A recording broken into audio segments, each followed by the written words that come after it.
Radio UNAM es un medio que promueve el diálogo, la diversidad y la libertad de expresión en un marco crítico y respetuoso. Los comentarios expresados a lo largo de su programación reflejan la opinión de quien los emite, mas no de la radiodifusora.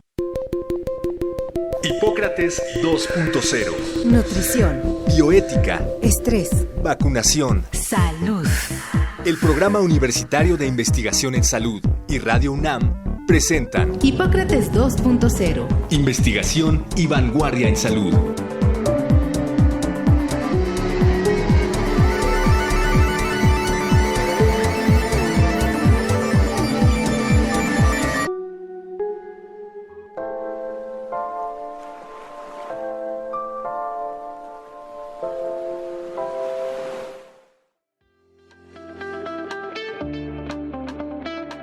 Hola, ¿qué tal?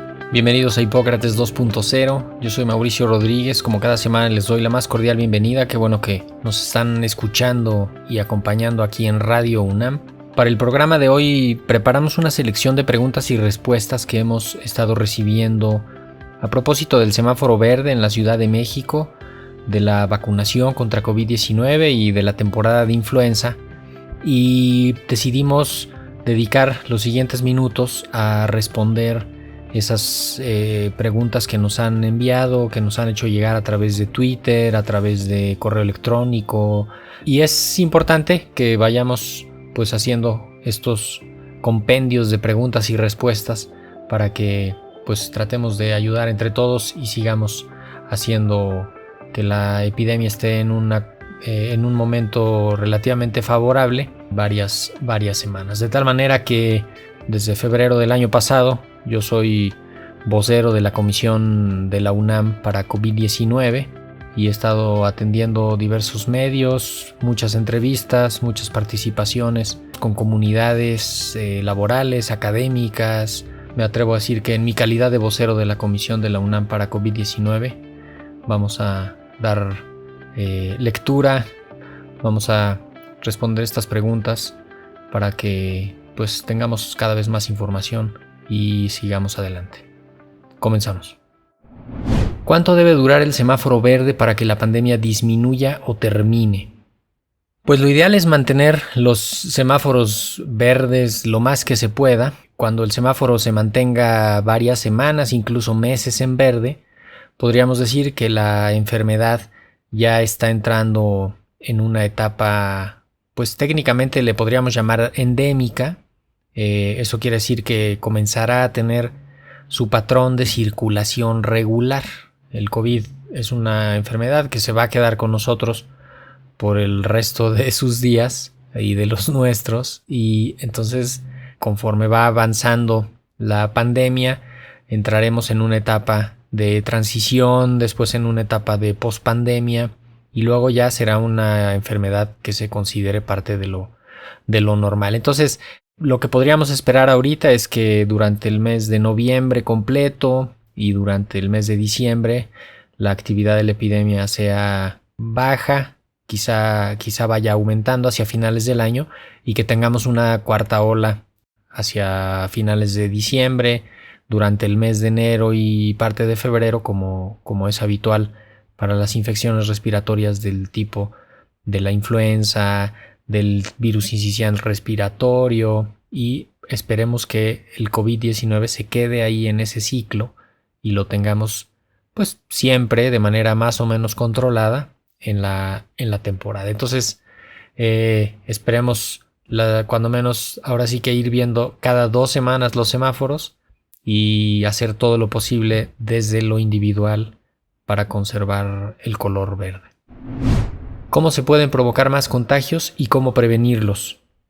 Bueno, los contagios se dan desde luego a partir de los enfermos y de las personas asintomáticas que tienen el virus, que coinciden en lugares donde no se pueden guardar las medidas de precaución.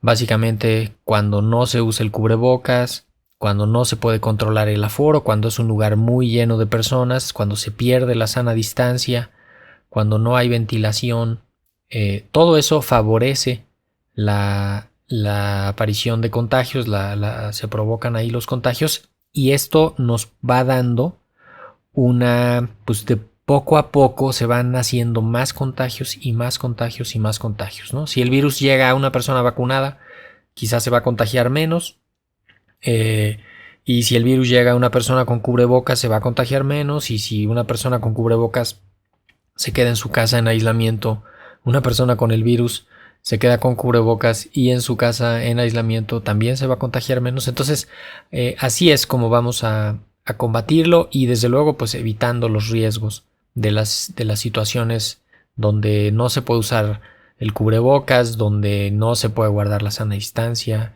donde se conviva con otras personas. Ahí hay que estar muy pendientes, porque esos son los sitios donde se llevan a cabo. ¿Qué hacer en caso de estar sano? El estar sano, no contagiado ni con el virus de COVID, pues lo que tenemos que hacer es mantenernos así, mantener los cuidados, evitar situaciones de riesgo, procurar estar en lugares ventilados, procurar usar el cubrebocas al salir de casa o cuando haya convivencia con personas de otras casas, en lugares abiertos o cerrados, evitar sitios muy concurridos, restringir la convivencia con personas que podamos saber cómo es su nivel de riesgo y que pudiéramos eventualmente avisar o ser avisados de algún contagio. ¿Qué hacer en caso de estar enfermo de COVID-19? Bueno, lo primero es reconocerlo y aislarse. Hacia el interior de la casa hay que extremar precauciones para evitar contagios a los otros miembros del domicilio.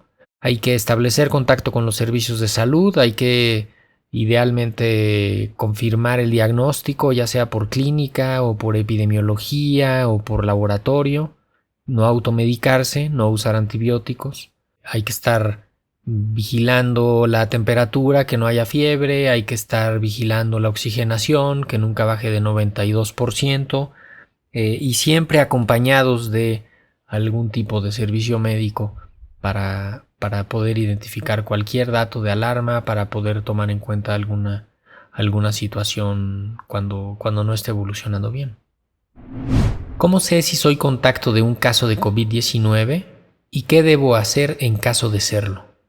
Lo primero es que tiene que haber confianza entre la gente para decir, oye, estoy enfermo o soy contacto, hay que estar pendientes, me confirmaron, o a mi hijo o a mi pariente o lo que sea.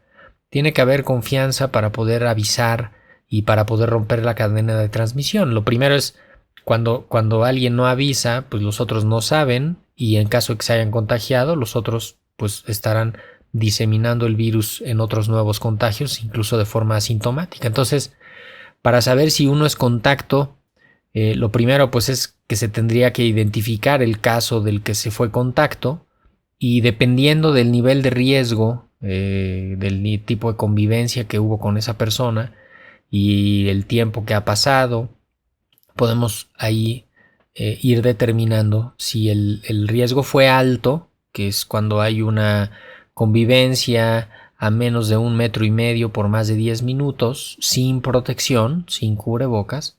Ahí podríamos decir que eso es un nivel de riesgo alto.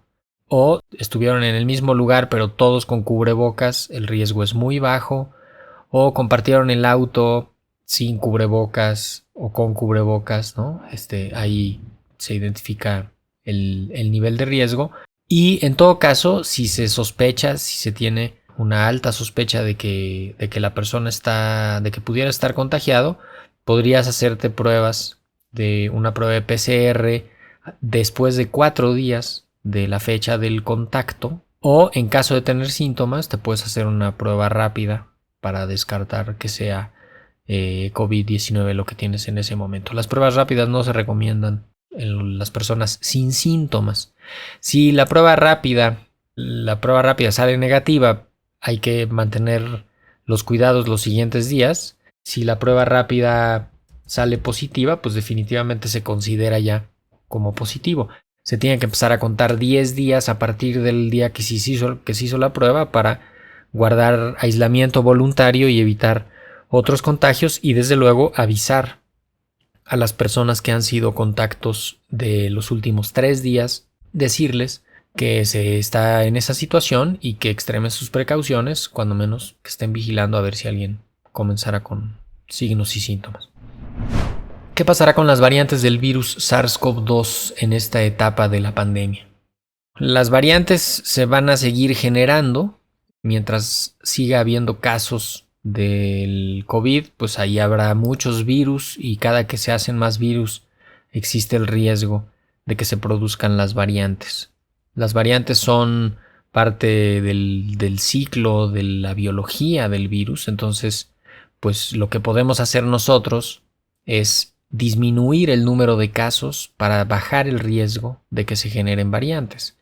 En los países donde haya epidemias fuertes, donde haya muchos casos, pues se corre el riesgo de que se generen nuevas variantes y esas variantes pueden tener características que las hagan más fuertes, que causen una enfermedad, que se escapen a la respuesta inmune o que tengan una facilidad de contagio mayor o que puedan dañar alguno de los tejidos de forma más importante. Entonces es importante ver y vigilar a las variantes. En México hay un esfuerzo inmenso que está haciendo el consorcio de vigilancia genómica, en el que participan muchos científicos de muchas instituciones y están justamente analizando, secuenciando y haciendo todos los estudios necesarios para ver cuáles son las variantes que están en México y en qué momento entran las nuevas o en qué momento cambian de características y se tiene. Mientras tanto, nosotros en la vida cotidiana, en lo que hacemos todos los días, pues lo único que nos queda es usar el cubrebocas, evitar contagios, prevenir complicaciones y con eso vamos a estar también contribuyendo a que no se generen nuevas variantes. Porque todas las variantes se previenen de la misma manera, con el cubrebocas, las medidas generales. ¿Es necesario que me aplique dosis adicionales de la vacuna contra COVID-19? Por el momento no. Hasta ahora varios países han decidido empezar a dar dosis de refuerzo a sus poblaciones. México no ha tomado esa decisión aún por varias razones. La primera es porque está completando la vacunación de los mayores de 18 años. Ahora estamos con la vacunación de los adolescentes de 12 a 17 años con comorbilidades y enfermedades predisponentes y se está avanzando en esto. Los países que han decidido ya dar dosis de refuerzo tienen la argumentación de que después de 6 meses comienza a disminuir la fuerza de la respuesta que se inducen por las vacunas y entonces con una dosis de refuerzo se restablece esa protección y se vuelve a lograr un nivel de protección pues alto.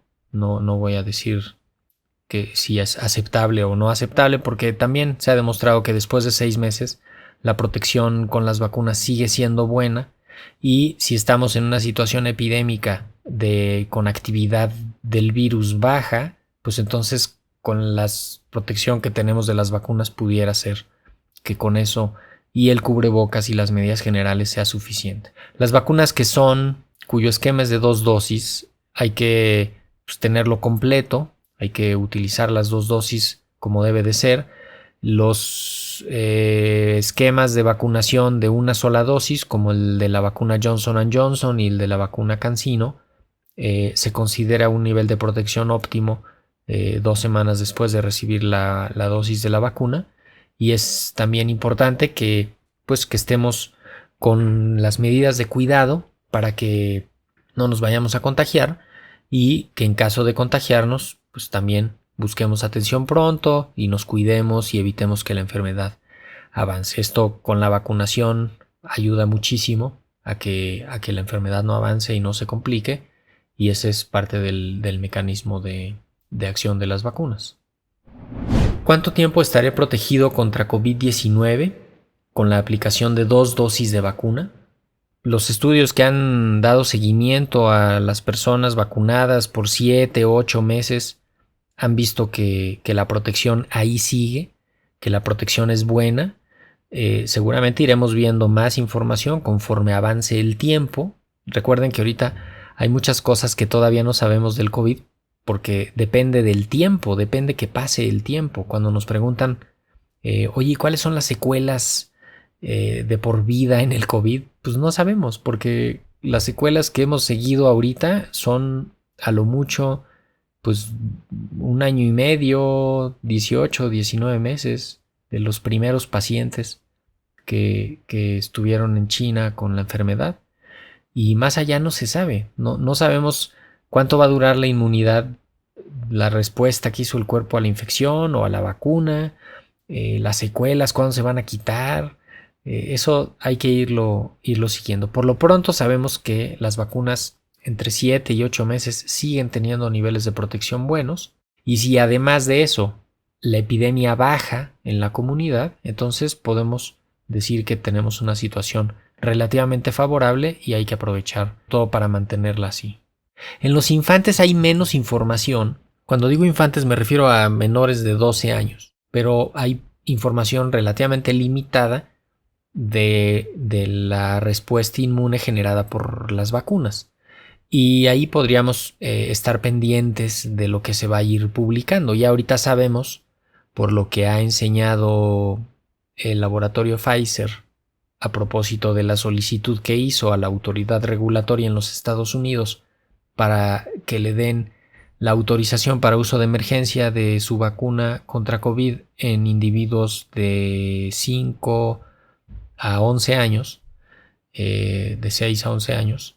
Ellos ya han demostrado que cuando menos después de 2 meses de la vacunación, la respuesta inmune es muy buena y protege y ayuda y es segura, y entonces pues ya podemos decir es efectiva, es de calidad, es segura, y lo más probable es que en muy poco tiempo esté autorizada esa vacuna para ser utilizada. Entonces vamos a ir completando esta información y la iremos agregando a lo que ya se va sabiendo.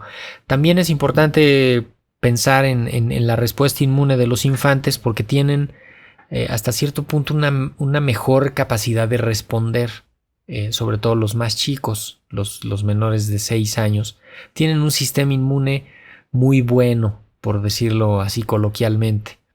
Responde fácilmente, responde rápido, tiene un repertorio muy amplio, tiene una agilidad de respuesta a todos los microorganismos a los que se está enfrentando el niño o la niña durante esos primeros años de vida. Cuando se comiencen a vacunar a estos pequeñitos, vamos a ver qué pasa con la inmunidad general a los otros coronavirus e incluso pues a otros virus. Esperemos que pronto empiece la vacunación, cuando menos a los infantes de 6 a 11 años con comorbilidades para empezar, y ahí iremos viendo qué es lo que va pasando. ¿Qué podemos esperar de la temporada de influenza de este año? Bueno, ahora en octubre comenzó la temporada de influenza. Esto coincide pues con la entrada del otoño. Va a empezar a hacer frío, tendremos unos meses de frío, y habitualmente ahí es cuando la temporada de influenza estacional tiene su mayor actividad. En la temporada que tenemos de referencia previa, se vio una actividad de influenza muy baja, prácticamente en todo el mundo. Hubo muy poca influenza, tanto en el hemisferio norte como en el hemisferio sur, y podríamos esperar que se siga un patrón semejante, sobre todo si mantenemos las medidas de control. El virus de la influenza también se queda atorado en el cubrebocas, también se cae con la sana distancia, también se dispersa y se puede perder, se elimina con la ventilación de los lugares. Entonces podríamos pensar que si mantenemos las medidas generales para COVID, vamos a tener también una disminución en los casos de los virus de influenza, y eso pues es definitivamente algo muy favorable. Si llegaran a entrar los virus de influenza con un poco más de actividad fuerte y encuentran las condiciones para contagiarse, pues desde luego podría haber casos, brotes, epidemias, y pues podría generarse una situación importante de influenza, aunque por lo que estamos viendo del comportamiento general y de los contagios en general de las infecciones respiratorias agudas, pues es poco probable. De cualquier manera, hay que estar pendientes, hay que pensar en ese diagnóstico, hay que pedir pruebas para diagnósticos diferenciales, hay que empezar a buscar influenza y hay que estar viendo los resultados de la vigilancia del sistema Centinela, que es el que se dedica específicamente a vigilar cómo va influenza. No estamos esperando que no haya ningún caso, sí va a haber. Lo importante es pues que se mantenga en límites bajos y que se hagan los diagnósticos de manera oportuna. Recordamos que para influenza, que es como un catarro muy fuerte, ¿no? Dolor de cabeza, fiebre muy alta, muchos síntomas, dolor muscular. Y sí hay un medicamento, el oseltamivir, que se debe de tomar en las primeras 72 horas. Hay pruebas rápidas, hay pruebas de PCR, hay vacuna para influenza estacional para las personas con riesgo de complicaciones. Entonces, digamos, frente a la influenza estamos en una situación diferente a la que estábamos frente a COVID, más manejable y sin tantas consecuencias. ¿Cuándo iniciará la vacuna de influenza? Bueno, la vacunación contra influenza está programada para empezar los primeros días de noviembre. Es una vacuna que no puede alcanzar para ponerse a toda la población, que no es necesario vacunar a toda la población. Hay que darle prioridad a las personas que tienen alguna comorbilidad o alguna condición predisponente para que se complique la influenza en caso de que les dé.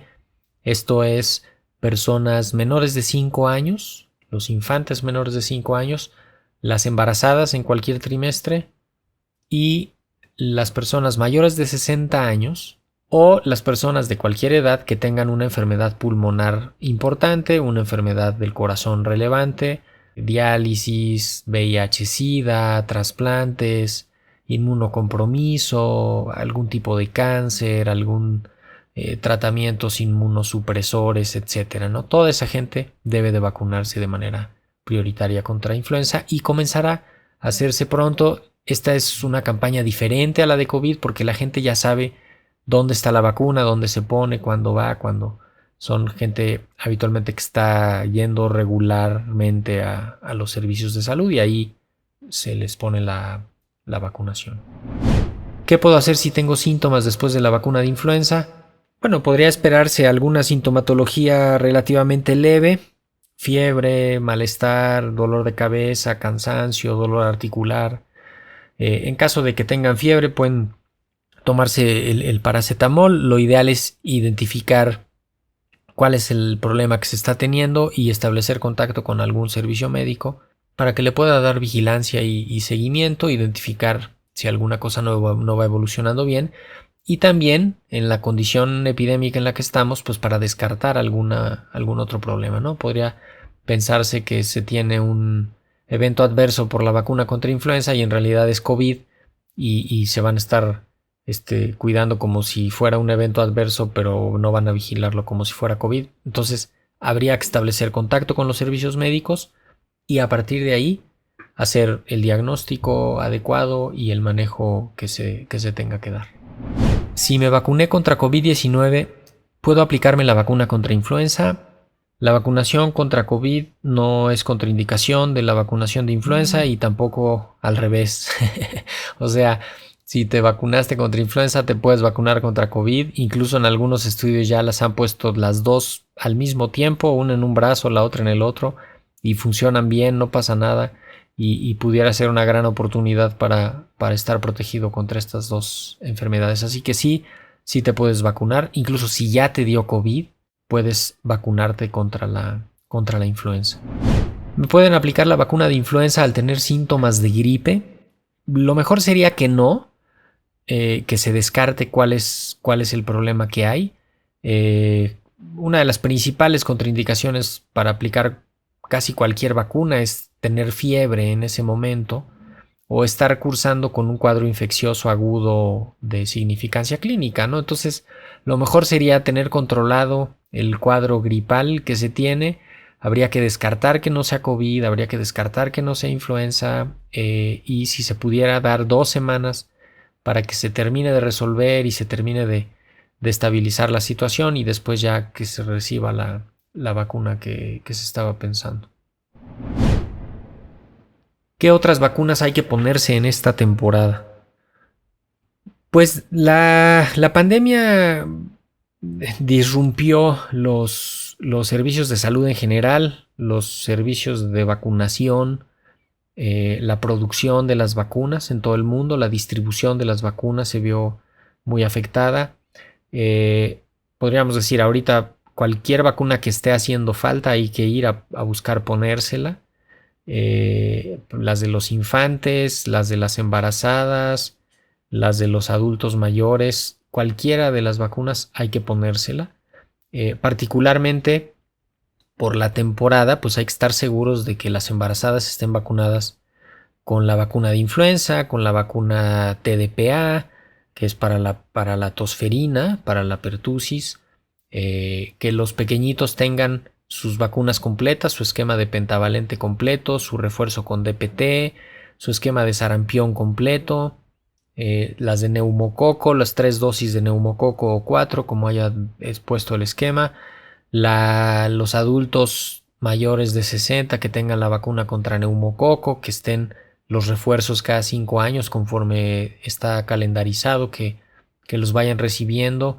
Y pues con esas vacunas vamos a evitar justamente que haya enfermedades infecciosas, carga de enfermedad, carga en los servicios hospitalarios, carga en las hospitalizaciones, carga en el uso de medicamentos, sobre todo de antimicrobianos, y desde luego pues todos los gastos y el sufrimiento que se asocia a las enfermedades. Entonces es importantísimo ponerse al día con las vacunas, háblele a su médico, vaya a su centro de salud, pregunte en qué van del abastecimiento de sus vacunas ahí localmente, y en cuanto se pueda hay que recibir las vacunas. Pues con esto nos despedimos. Esperamos que estas preguntas hayan sido de utilidad, que aporten información, que les sirvan para tomar algunas decisiones.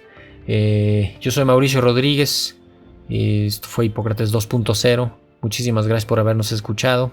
Esperamos que nos acompañe la próxima semana y por lo pronto sigan en sintonía de Radio UNAM. Muy buenas tardes. Agradecemos al Dr. Samuel Ponce de León, coordinador del Programa Universitario de Investigación en Salud y coordinador académico de esta serie. El Programa Universitario de Investigación en Salud y Radio UNAM agradecen tu escucha. Te esperamos la siguiente semana para platicar sobre lo último en materia de salud e investigación En Hipócrates 2.0. Investigación y vanguardia en salud. Se despiden de ti en la producción Patti Gamboa, Héctor Castañeda y Alejandra Gómez.